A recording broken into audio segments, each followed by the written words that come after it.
As Steve mentions, my name's Tony Ralph. I work at Yahoo, which is actually right down the road. I work within ad operations. My particular role, I sort of am a liaison or interface with both customers and stakeholders, external and internal. And sort of the gray area where I live, I interface with both engineering and business. And as Steve mentioned, these ads have been a pain point for many people for a long, long time. And what I hope to portray today is some of the success stories we have and some of the challenges as well. The story, as I hear it from engineers, and this is echoed by the sighs and gasps I heard when Steve mentioned display advertisements from the engineering side, goes something as follows. Tony, I've trimmed all the fat off my pages. I've done everything I could do. I've optimized down to the last byte. I've invoked all the best practices and maybe invented a few more. The next great horizon is improving the performance, and the performance in terms of load time in milliseconds of display advertisements on my page. So we take back those thoughts and those requirements and we pitch them to the business side, and we come back with some specific examples of saying, hey, this particular vendor or this particular ad type doesn't work well. And the story we hear consistently is because of the competitive nature of the landscape and because of the environment, that won't fly. We need to have those ads. They bring in revenue. We need to tread very cautiously on this ground. So what we decided to do in certain circumstances was, if we can't raise the bar for our particular company, if we cannot raise the bar any higher for Yahoo, maybe we can try to change the industry at large. And so I'm going to try to portray some of those successes, and both internal and external.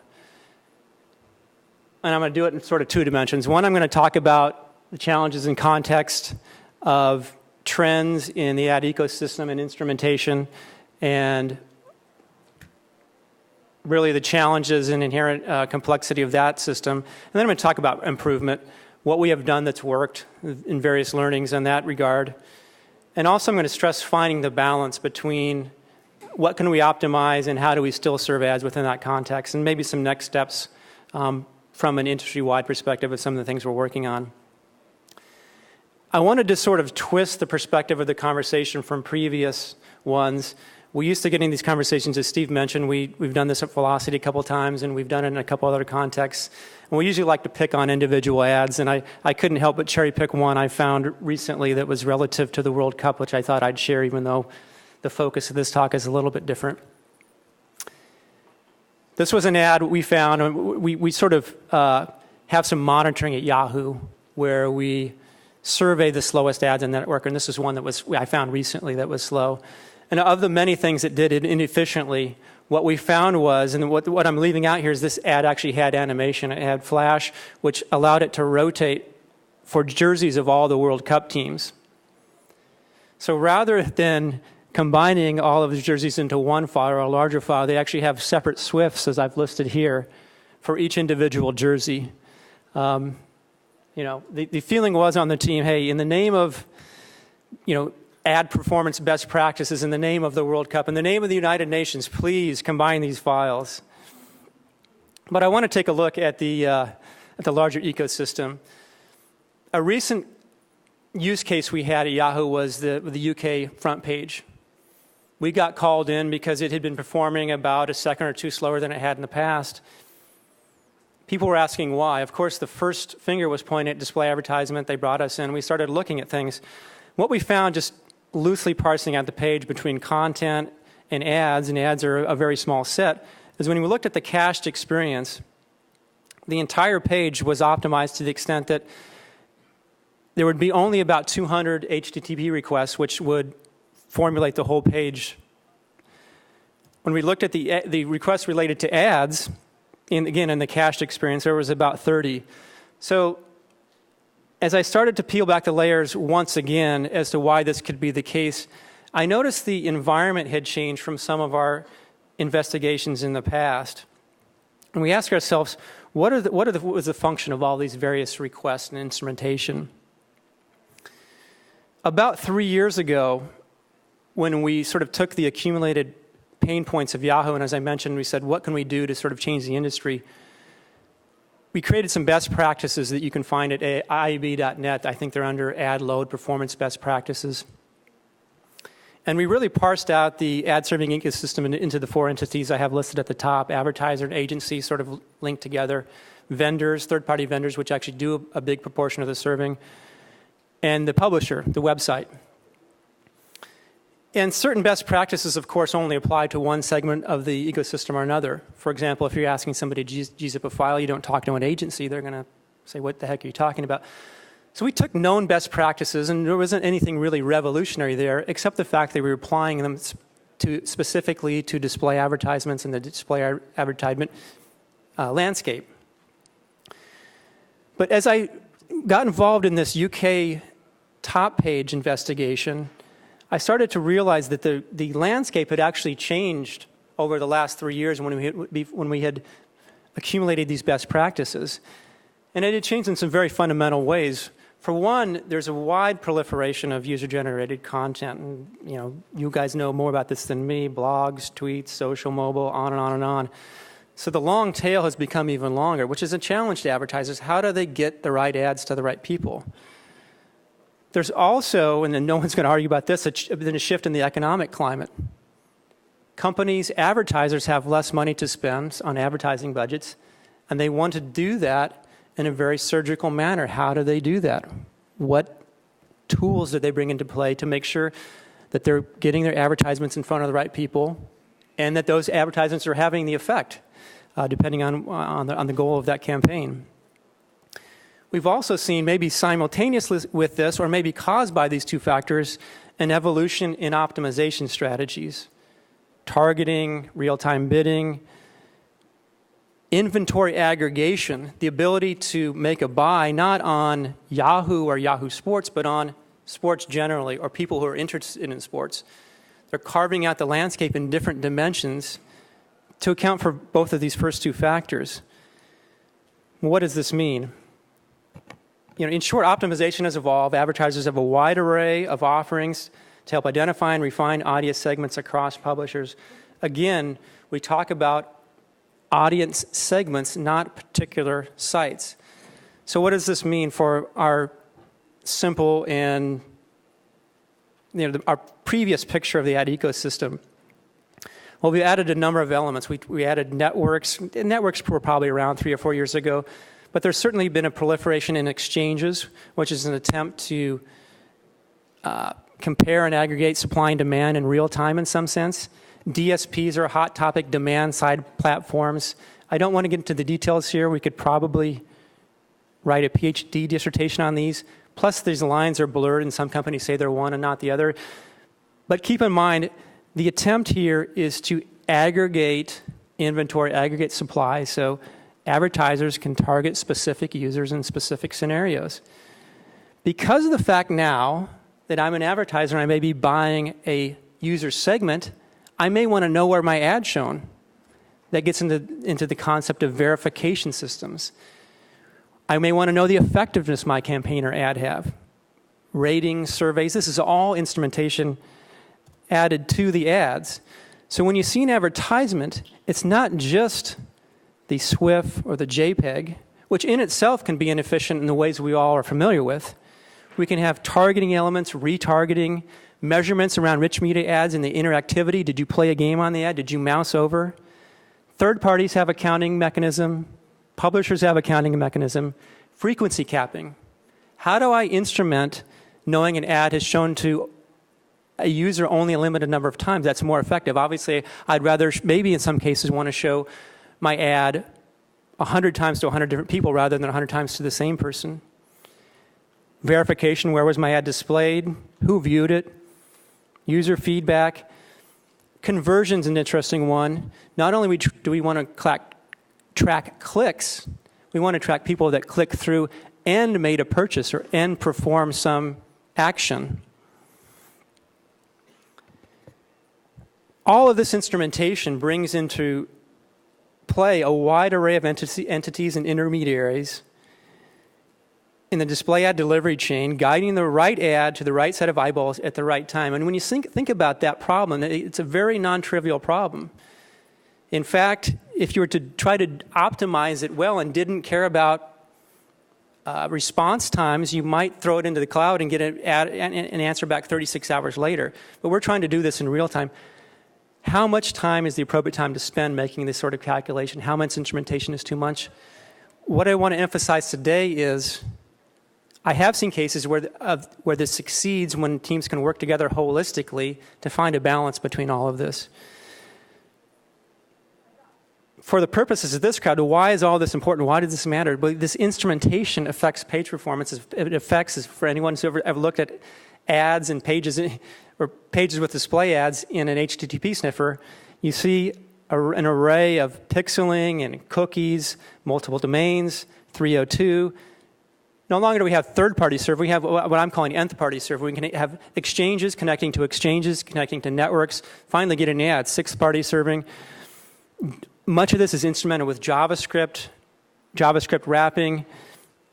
Not as efficient as many of you would make the page.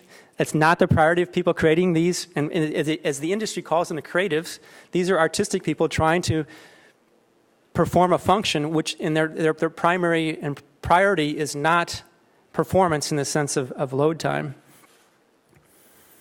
So I gave this example last year, and it's to the point here. I want to just build this slide very quickly. This is a single display ad. This is not a rich media ad, and this is an example of the kind of instrumentation we could see. My point here is not to beat up this ad again, but I did want to emphasize something. We have one ad. It had about 15 connections across 11 hosts and 6 domains. Is this a case of the publisher and advertiser and the ecosystem finding that optimal balance? I don't know in this case. My intuition leads me to believe it's not. But I don't know. Maybe the value that was obtained in the context of this page was okay. That's something a holistic entity, your business in some cases, needs to decide. I'm a big proponent of sort of checks and balances. You know, our forefathers had this when you talk about splitting up the legislative and judicial and executive branches of the government. You know, had the foresight enough to separate church and state. I studied philosophy at one point, and you know, you have the Socratic dialectic and the Hegelian thesis, antithesis, synthesis. Really, here, our job as technologists, I believe, is to ensure that this balance has a viable technical merits. In other words, whereas the salesman may say we need to make the right amount of money, our job is to say we need to find the correct balance of a delightful experience for our end users by making the page perform fast, and how much money is appropriate amount and how much instrumentation is correct in the context of this larger goal.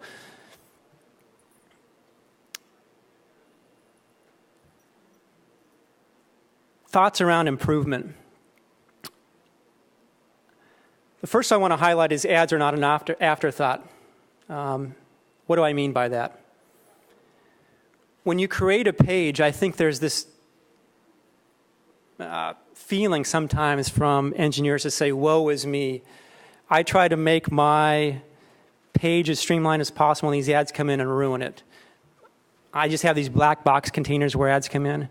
The places in Yahoo where I've seen this work had an interesting model, and that is the property as a whole was a hub. And the spokes of that hub were sales, marketing, pricing, engineering, operations. They all work together to figure out what are our goals, what is the model, how do we work together to achieve those goals, including advertisements.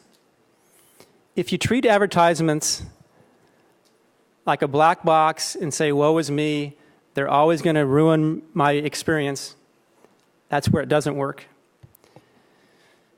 2, give front-end experts the rules. What do I mean by this? The front-end people that I've worked with are some of the most ingenious, motivated, and spirited people I've ever seen. They like to create solutions. In fact, Ishmael coming up next from Edmonds is going to be an example of that. What can you do to work within the system to make things better? If they knew what to do and the rules to play by, and they knew from the perspective of everyone in this ecosystem, there's a lot we could do. We see certain misguided attempts. For example, at Yahoo, a classic case is, I'm going to make ads faster by extracting the NoScript portion and showing that to our users. That doesn't fly, right? If advertisers are paying for rich media experience, we want to give that to them. So let's give them the tools and guidelines to work within. We've done this in some cases at Yahoo. It's worked. Maybe we can do that industry-wide. 3, normalize metrics and guidelines to rate ad load performance. This is something we've been working on. Imagine yourself as a publisher who makes a request to get an ad and says, I only want ads of a certain performance rating or a certain performance value. Well, how would you measure those? We've been talking about different ways of doing that and working on different tools. Wislow may have the capacity to do this shortly. I saw a blog posting recently, and some of you probably know about this, about Google's PageSpeed having the capacity to measure ads and trackers independently. But if we could make that an industry standard, maybe we can get some uptake there within a larger ecosystem. People could publish this and abide by that in the context of serving.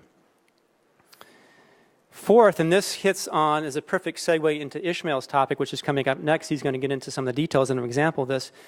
But we have a grab bag, and this one's near and dear to my heart because I've been pushing this recently within Yahoo, of publisher guardrails. What can we do? Number 3 sort of hints at changing the world, which we want to do. Who knows how long that will take. Number 4 sort of indicates what can we do now, right now, to make my quarantine ads within my page and make sure that no matter what happens, I'm protected both from security, performance, and every other perspective. We have an array and suite of front-end utilities now which do some very interesting things. They control the counting of display ads within an AJAX environment, because once ads are decoupled from page views, you have to ask yourself, when do I refresh the ads and how often? We have some logic around that. We certainly have some logic around how to break out of an iframe, friendly iframe APIs. I know some of you that may sound scary, but working with the right people, we can accomplish that. There's discrepancy mitigation we inject via JavaScript. There's a verification metrics we perform as well. In some cases that is most sophisticated, we have timers in JavaScript which detect if the third party is taking an inordinate amount of time to respond, and we actually can inject a locally hosted backfill ad in its place if it takes too long to get there. So what you start to imagine is a suite of client-side utilities which any given application or page could use to encompass the advertisement. And as I hate to see us provide many different solutions, why couldn't we do this for all ads everywhere? Why couldn't we make this sort of guidelines or industry standards around the best way to do this? That is sort of my call to arms. We are working on that in various dimensions with various working groups. One of the primary ones, we've worked with some of the people in the audience here through the IAB, the Interactive Advertising Bureau. If you guys are a member of that, I'd be more than welcome to hear your ideas or collaborate. There's other forums, and I would certainly welcome any of you to reach out to me for any questions or collaboration.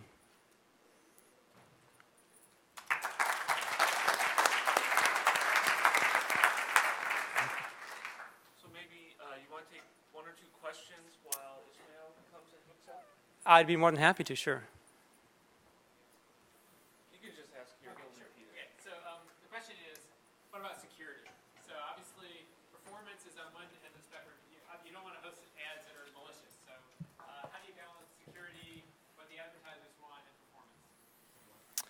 That's a great question. Security, of course, has to be a top priority for us.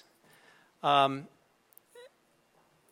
get to a specific use case, the AJAX serving wrapper that we're using, we just come out with a new model of that which has enhanced security features. I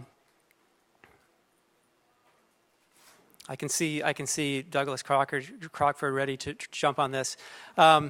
It might not abide by all the best practices, but we do feel like it's secure. Again, we give some of our trusted partners a little more leeway, which is a questionable practice. Others, we cannot give any leeway at all. It depends on context. It depends on exactly where we're deploying it. But we do have a continuum there, but we do have one extreme where we make things very secure. And it does inhibit some of what you can do with advertising. But again, the balance is it works for that particular instance. But that's a great point. Yes, sir. So, obviously, I mean, it seems to me that a large part of the problem is that the various parts of the ecosystem want to measure what's going on. Don't they all realize that it's in their interest to have the ad load very fast so that the users see it? That's a great point because that seems, it's so intuitive to us, isn't it? What's that? Repeat the question? Yeah. The question is, various members of the ecosystem obviously are applying a significant degree of instrumentation. Do not they realize that how quickly that ads gets to the eyeballs is important to the function and goals of that advertisement? And my response, of course, is, doesn't that seem so intuitive? They understand it in these conversations to some degree and appreciate it. They do not prioritize it. They do not, I don't think, understand it as intuitively and appreciate it as much as people in this audience may. But again, the way we've pitched this historically, it's a win-win-win. We really pitch it as a win for the advertisers, a win for all members of the ecosystem, and a win for the end user. And it is critical, particularly for certain campaigns and certain parts of the page, that those things are delivered fastly. So One more, that's a great point. quick one. Yeah, so thanks for the talk. It's really good. I work for MSN, so I'll caveat that before I ask this question, which is, I've noticed that on the Yahoo homepage that you intentionally defer loading of your ads to after onload, and I'm wondering if you actually did an experiment or did any validation on the business metrics of pushing that out like that. Yeah, we had various, we did and we didn't. Some aspects of that were tested, some were a surprise. Without going into too much detail, there's different variations of that. There is instances where we didn't find that balance and where ads were pushed to the bottom, and instead of having the desired effect of making the page load faster, it had that effect, but it had the undesired effect of making impression counting, pushing impression counting to the bottom of the page and losing a bit of revenue. So again, we have to work within the confines of everyone's requirements, and that can be a challenge. I think we might be stepping on Ishmael's toes here, so. Thank you very much. Yeah, Tony. thank you.